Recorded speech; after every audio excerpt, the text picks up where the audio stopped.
Hey, it's Kathy with Rocky Retirement. And as promised, today's Friday, and so you'll be getting to listen to Henry Shapiro's Retired Excited. I know you're just going to love this as much as I do. And don't forget, you can still listen to Rock Your Retirement, where I'm the host, and those shows are released on Mondays.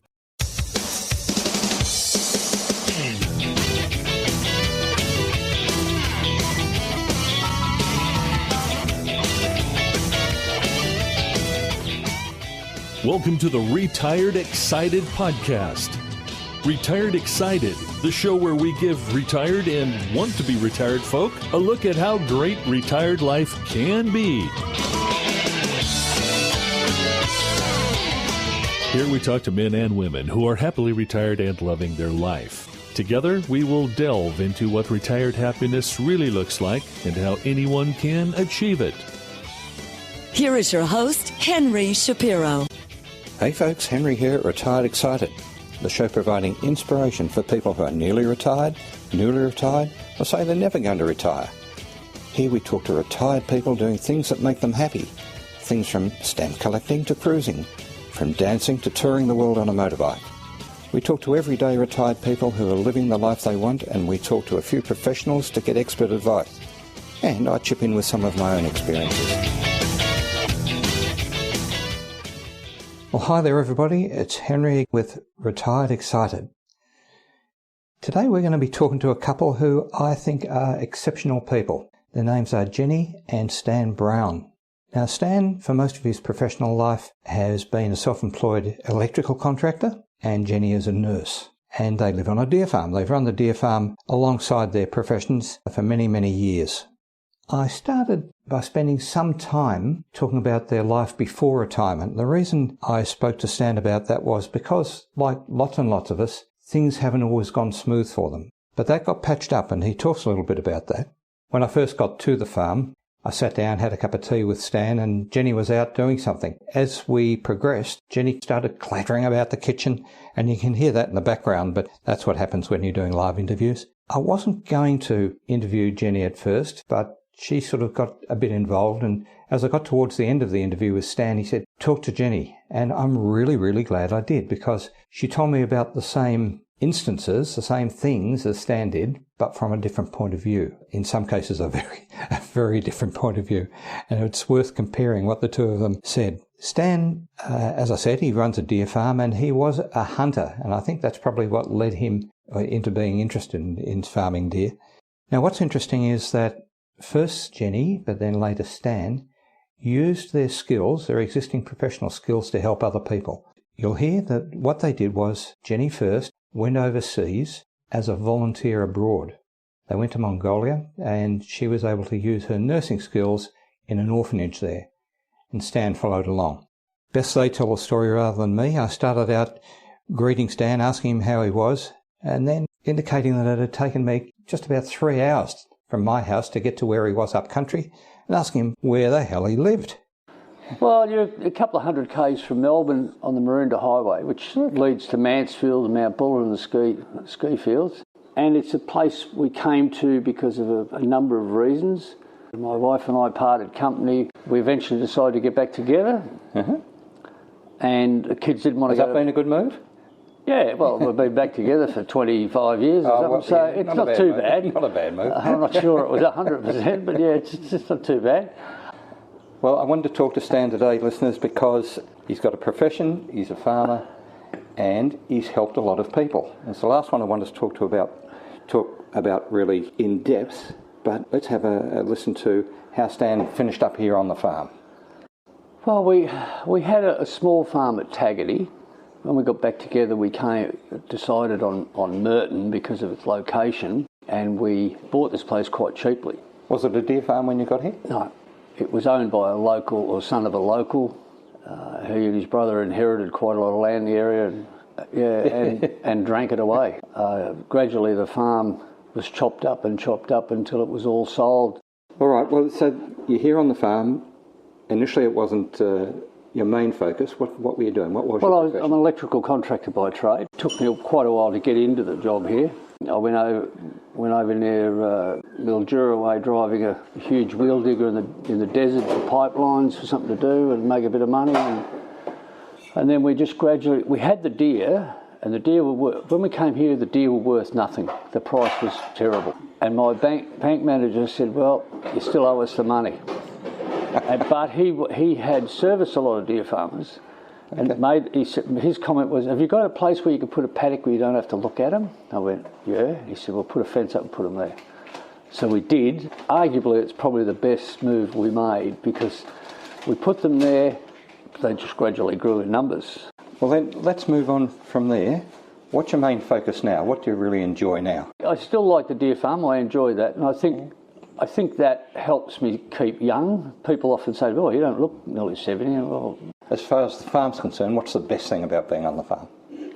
I've got to tell you folks that Jen is sniggering in the background here. I think it's the fact that I don't have neighbours. I like to look out over the place and the neighbours' places. Even when I'm not working with deer, I still love that room to move. People who are not farmers don't recognise, and I found this, is that it's a really creative enterprise. You've got to be thinking all the time and working out how to do stuff. And even my accountant said that to me yesterday when we were chatting. She said, well, what would you do? I said, I don't know. And she said, well, that'll shorten your life. She said, and my accountant, by the way, is probably 75, 76. She said, what else would I do? I enjoy doing it, and it keeps me active. That's the perfect segue into what I want to talk to you about. So let's talk about the things that you've been doing for other people. You volunteered to work overseas. Well, my wife decided in her wisdom after the children were gone that she'd put in for a job as a volunteer for Australian Volunteers. And she got a placement in Mongolia. Yours truly wouldn't go. I just wouldn't go.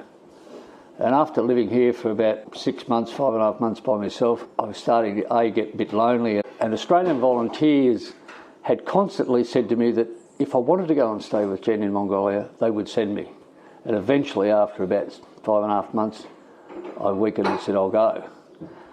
And Jen had already been there for 6 months or so. I went over just as a spouse. I didn't have a job. But the orphanage where Jen worked put me to work from day one. So I drove the bus for them and did a lot of the maintenance and all that sort of stuff. And what was Jen doing? Jen was working as basically the health officer at the orphanage, and her job was to try to maintain the health of the children. Yeah, she's a nurse. And as I said, they just gave me all the manual jobs around the place, and I took them on. Did you enjoy it? Enjoy doing that? Yeah, I loved it. And I didn't want to go to Mongolia, but they dragged me kicking and screaming out of the place because I didn't want to go. You didn't want to leave? I didn't want to leave. Okay. And I went back, I self-funded and went back a year later for a while. What was it about the place that you loved? The people, the countryside. It's like living in the Wild West. The larger majority of Mongolia still are nomads, and they travel all over the country. They move 4 times a year to suit the seasons for their animals. There's no fences in Mongolia at all. They travel around all year. The scenery is great. Their summers are to die for. Their winters are not quite so good. The day we left to come home from Mongolia, it was minus 35 the day we left. I can tell you love it. Yeah, the way you're talking about it, you love it. Yeah, I did, and it was a great experience. One that I thought I'd never have because I just didn't want to go. Is it something that folks brought up in Australia, or Westerners anyhow, anybody could do that, or have you got to be a special sort of person? I think anyone could do it, providing they're willing to melt into the country of their choice that they go to. My interpreter once said to me, Stanley, if you want to fit into Mongolia, you act like a Mongol and they'll treat you like a Mongol. And I did, and it was the best thing I ever did.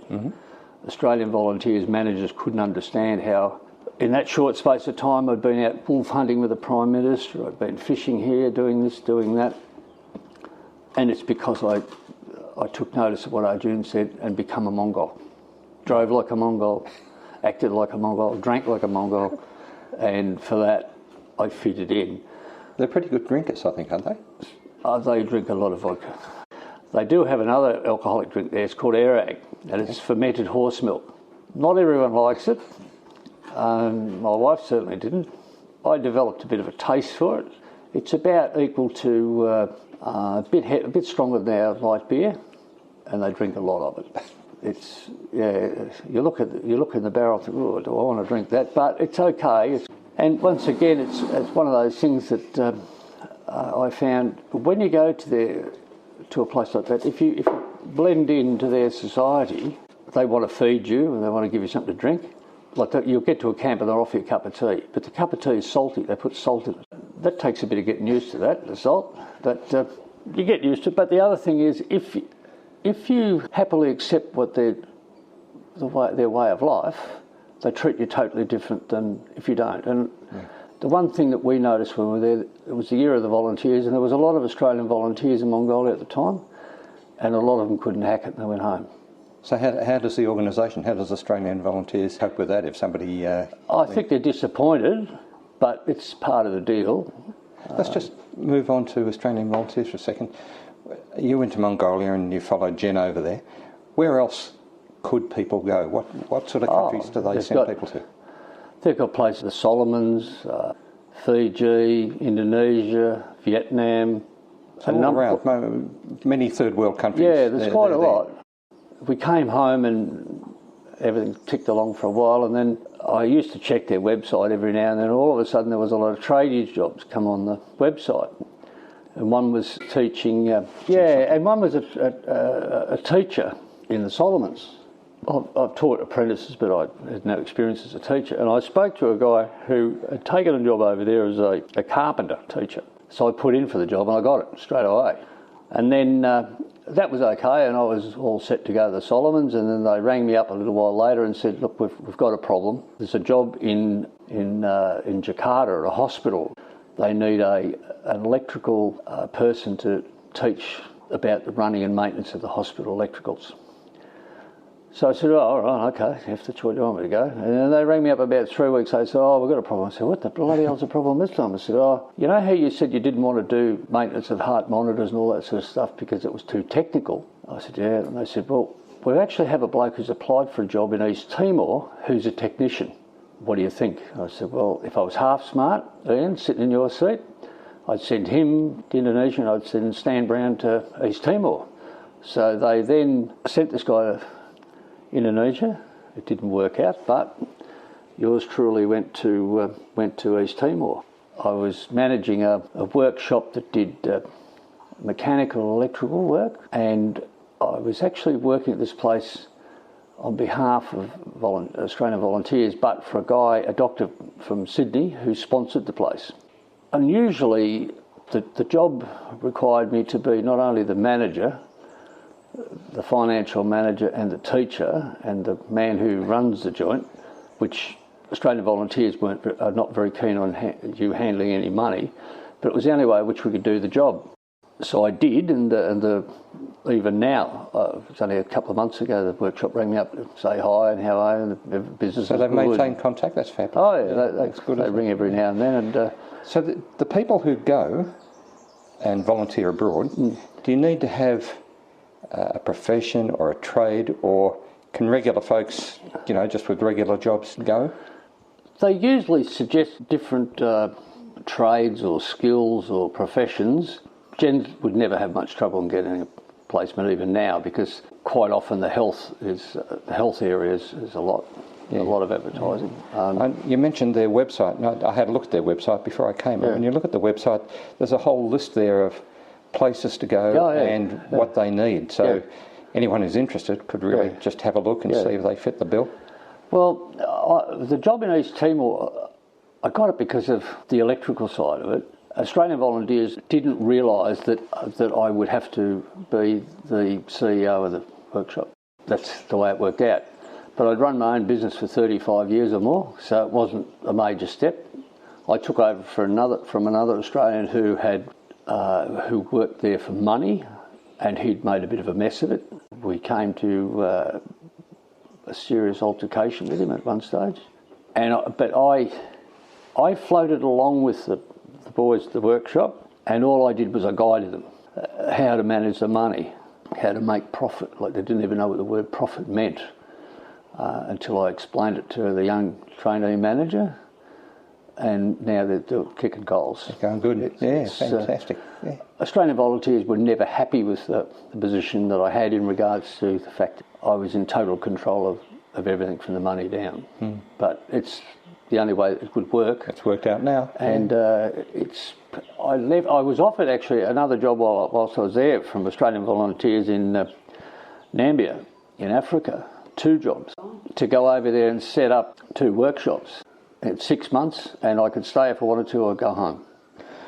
Can I ask you, the 2 places you've been now, what's the best thing? For you personally, what's been the best thing coming out of that? I think outside the fact that if you feel as though you've been successful, living in a different culture is quite a different experience, and I think if you learn to live in their culture and be like them, it's a bit of a game changer, and you come away with some benefits in that area because you're a different person. Yeah, basically. That's great. Can I move on then to Australian Volunteers? And I know there are other organisations that do a similar thing. Let's just talk about the organisation of this for a second. How young or old do you have to be to go? Well, I've seen volunteers in their 20s. And if we're talking about retired folks, so say you're 55, 60, you're still wanted? Well, when I went to a briefing at Australian Volunteers, there was a guy there who was older than me, so he probably was, at that stage, was 66 or 7. He was what they called a repeat offender. He'd put in for numerous jobs, usually in New Guinea, and he had basically not much in the way of skills, except he was pretty handy with his hands. Very creative at establishing bores, made pumps out of things like Nescafe can lids and all sorts of stuff like that. And he was a fairly old gentleman and not old by our standards now. Well, not old by my standards, I suppose, but an older man. And he'd done that, I think that was his 6th. So it's not only a possibility, it's a reality for folks who are looking forward to retirement, or perhaps they've just retired and they can go and help some people overseas and really make a contribution to the world. Yeah, I think you're just passing on your skills. And I think some people think they're going to go over there and change the world, and that's the wrong attitude. It is the wrong attitude. You go there to empower them with some skills that will help them. You don't go there to try to change them. That won't work. If we talk about the logistics of this, things like how do you get there, do you get paid, can your wife and children go, etc., etc. So when you volunteer, do you get paid to go? You get similar money to what the locals get. When we went to Mongolia, Jen got paid $50 a month from the orphanage. I got paid $50 Australian from Australian Volunteers. When we went to Timor, it was a totally different ballgame. They never would tell us why, but we were paid significantly more money in East Timor than what we did in Mongolia. A lot of it, I think, had to do with the American dollar, and we were paid a reasonable amount of money. Not great amounts, but reasonable. They pay for your accommodation. What about your fare to get there? They pay for your living expenses. They don't just drop you off in the country with a handful of dollars and go for it. They pay your airfare, your insurance. By Western standards, once you get there, it's really subsistence living almost. Oh, it is. Yeah, it is. And you've got to be the sort of personality who can cope with that. Yeah. Well, Jen and I comfortably lived in East Timor, in Mongolia, I should say. A lot of the younger ones struggled. Financially, they found it not enough money to live, but that's because they didn't cook for themselves. They wanted to go out all the time and eat, all their meals out and all that sort of stuff. So it relies on your expectations. Yeah. When we were there, the American dollar rose heavily against the Australian dollar, and the volunteers were really complaining, a lot of the younger ones, and I started to realise there was a problem. I contacted Australian Volunteers and said, hey, you've got to look at the dollar, we're in trouble there. Credit to them, they changed it and gave us a bit more money to compensate for the dollar. We lived quite handsomely because Jen had a nice apartment when I got there by Mongol standards. It was fully furnished, had TV, all that sort of stuff. You had water when the water ran, sometimes it didn't. But So what about negatives? Was there any negatives or any disasters while you were there? I didn't feel so. The negatives? No. Okay. I'd just taken up fly fishing the year before. I landed in a country that had heaps of rivers with lots of trout, had lots of deer to hunt, had wolves to hunt, vodka to drink, the whole thing. I was in heaven. You make it sound like heaven, yes. It was. Yeah.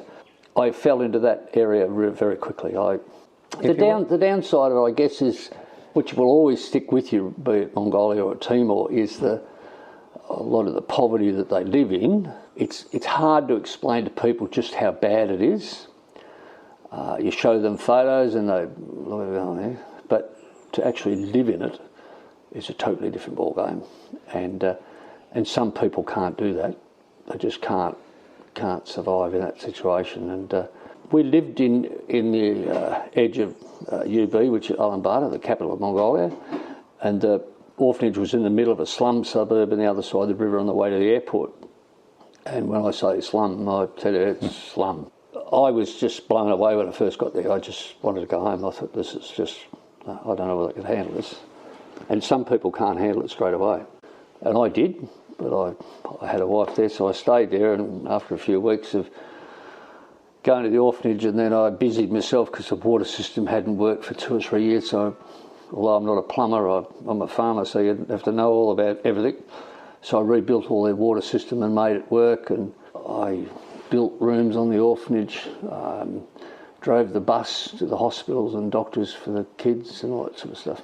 So the takeaway in some respects is that you get a really genuine, heartfelt idea of how other people are living, and you can appreciate then how we are here in Australia. Oh, yeah. And we used to go to the place called the Step Inn, which was at the British Embassy on Friday night. It was a boozer, that's all it was. We went up there and drank beer. And I had a fair share of heated conversations with people that were there, Europeans that were there that weren't living in that situation, and felt it was degrading and very poor, and they wouldn't fit in at all. It was all about the dollars for them. The more I got into the orphanage and living there, the worse I got at that. Because you're identifying with the locals. Yeah, and I had no hesitation of hitting out. We actually had a group of guys there who were paid workers. I can't remember what they were. There was about 5 of them, and I had some heated conversations with them. And in the end, I said, "Well, come out the orphanage. If you think you know that much, you come out the orphanage, and I'll show you what it really is like." And there was a guy there who had been to the orphanage. He came out one day, and he said to these guys, "Just give him the money. Don't bother going." So they donated money to the orphanage on his say-so that they would not be able to handle what they were going to see. You know, we had visits from probably more Americans than anyone else, and they come to the orphanage in reasonable numbers, and they were always very generous and donated. They donated money or gifts, or some of them actually went back to America and with a donation system that they donated continuously every month, a few dollars here, a few dollars there. Yeah. If people are considering this, they think, oh, well, that's something I can do, that's a worthwhile thing to do in life after I'm retired. Would you recommend it to them? Oh, for sure. I believe nearly every Australian kid should be sent there at the age of 18, just to remind them what the rest of the world might be like. I'd recommend it to anyone. They need, in their briefings, they need to be taught of what to expect and how their life will change, because it does change your life a lot. But it's an experience I'd recommend to anyone. If people wanted to find out more about it, how do they do that? Australian Volunteers is a good example to talk to them, other organisations that are around the world, VSOs and a few of those people.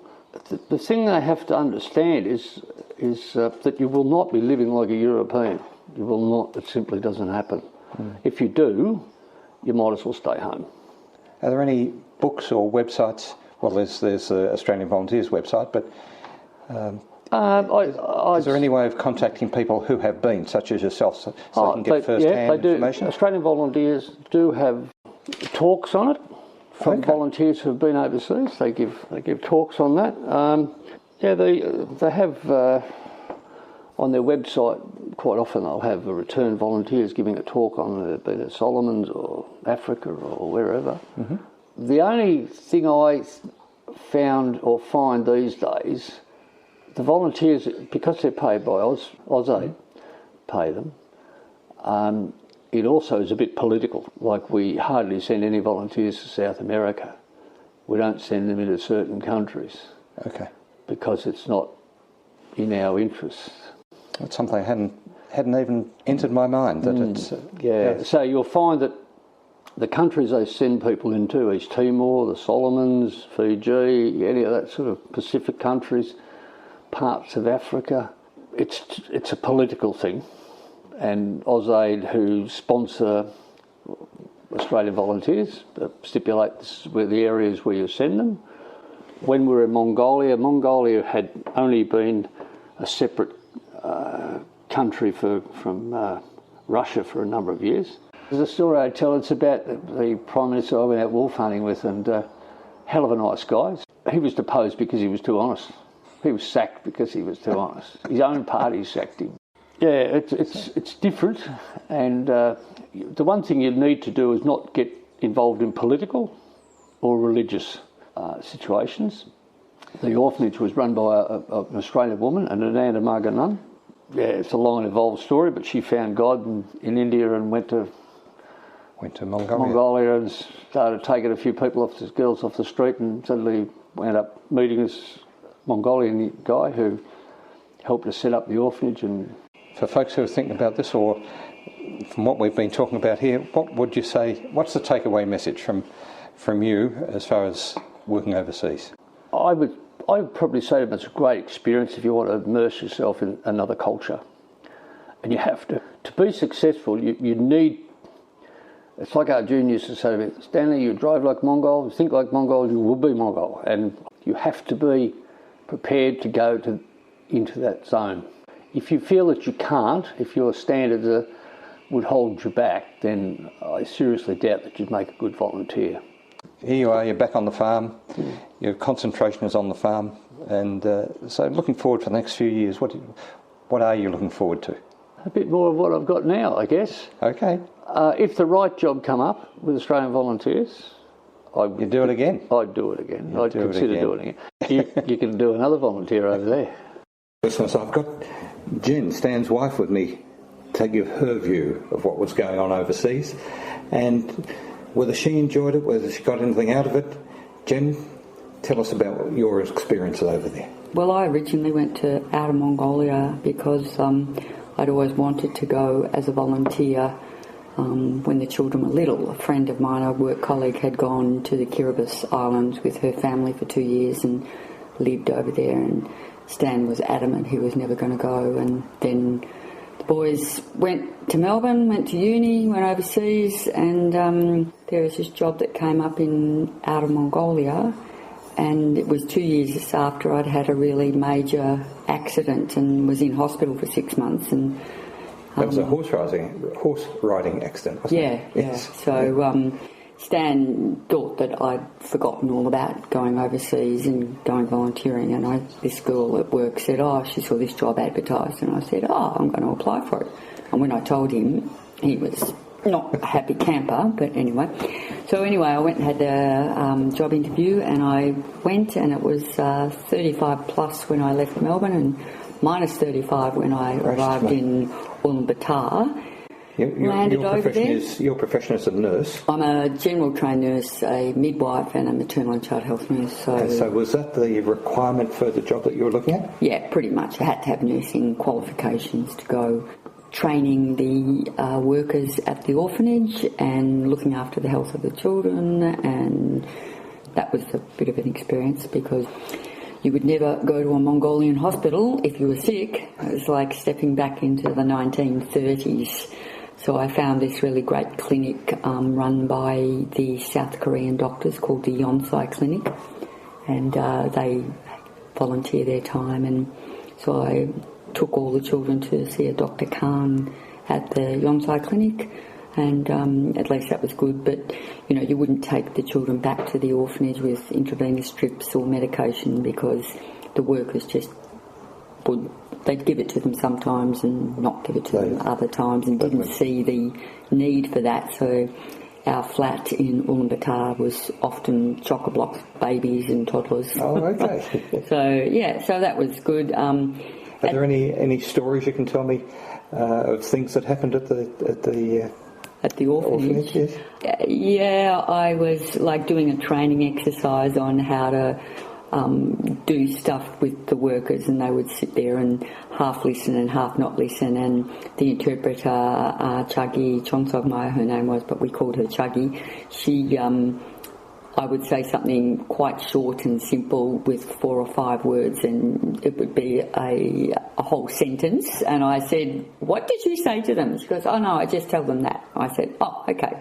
And then it didn't ever seem to get through, so that was pretty frustrating, but it was pretty funny because I was teaching them how to percuss someone's chest to get the mucus out, to bang the chest, and I came in one day and all the little toddlers were sitting down with whatever dolls they had, with the dolls over their knee banging their backs, and I just laughed at that. I thought that's pretty funny. Something sunk in. That was good. Yeah, so that was good. And another time we took a baby to the clinic and it had to have an intravenous, and it was minus 20, and we got out of the clinic, and as soon as we left the heat of the Yonsai clinic, we walked out, and the fluid froze in the IV line.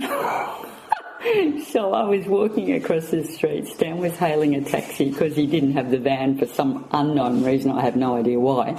And I was sucking on the IV tube to melt the fluid so that it just could get into the baby. So that was pretty and funny. What were your general impressions? They were very, very poor. They had no running water. They employed a guy overnight to stoke the fire to keep the wall heaters going, and sometimes he'd go to sleep and you'd go in the morning and all the kids were freezing and the ice would come through the concrete walls, and so it was pretty tragic, and they'd all come to you when you were eating your meal because you would eat the same as them, and you'd have a spoonful for you and a spoonful for a toddler because they'd all stand around you like little birds with their mouths open, and that was fraught with a few problems because then I had hepatitis A, which was, I kept looking at myself in the mirror thinking, and I was a bit tired, and I thought, a bit yellow. And then one day Stan said to me, "You're more than yellow, Jen, you're a bit orange."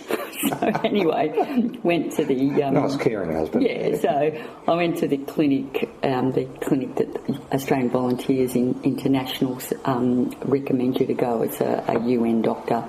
And she said, "Oh, you've got hepatitis A." Because before I went to the toilet and my urine was like Coca-Cola, and I thought, "Oh, I've got hepatitis A."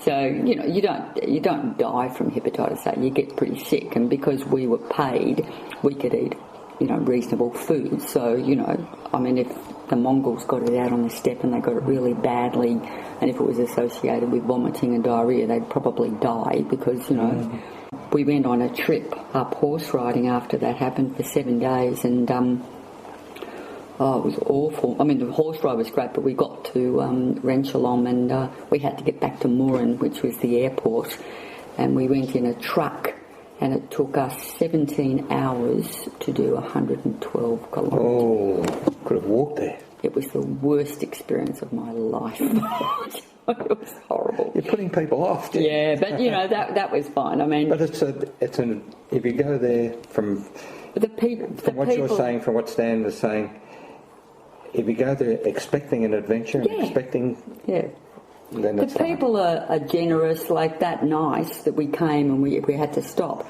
the truck driver just pulled in at a gear camp. And it was like 2:00 in the morning, and they all got out of bed and they made us tea, and then the old boy got out of his bed and made me sleep in his bed. Goodness me. So, they're really friendly, and sometimes it's quite frustrating because, I used to say to Arjun sometimes when they wouldn't listen to me, he said, "Oh, but Jenny, Mongolian people, very proud people." And I said, "Well, Arjun," I said, "there's a very fine line between stubborn and pride." And he laughed. But people are stubborn or proud of what they do, and they have to live that way because of the circumstances that they're in. Yes. So I think if you try and go over there and change everything about them, you might as well not even go. You immerse yourself in their culture and, you work with what they live with, and then you see very good reasons for what they do. And it was the same in Timor. There's many good reasons why they don't take their babies down to Dili from Same, because, Same is on the southern side of Timor, and it's only 132 kilometres, but it takes 5 hours to drive there because the roads are so bad. There's no social welfare system in Timor. If you took a baby to Dili, it would possibly die anyway. Then the Timorese would have to find somewhere to live and pay for it themselves. They would have to transport the dead baby back to Same, usually in the back of a truck because they can't afford anything else or an overcrowded bus.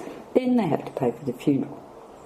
So, it worried me a lot when a lot of little babies were born and they were critical, and in Australia you would save them, but I had to listen to Mana Justa and a lot of the other girls, and they said, Mana Jenny, God, maybe this one just go to God this time. Yes. And that bothered me. That's hard, isn't it? It's hard by our culture. Yeah, there was one baby that clearly wasn't going to go to God. He was just really jaundiced, and they didn't quite get the concept of putting them under phototherapy, which is what you would do in Australia, which is pretty simple, non-invasive, and then the baby wouldn't feed because it was sleepy, and then of course they labelled the mother a bad mother because she wouldn't feed the baby, and the baby was a bad baby because it wouldn't feed.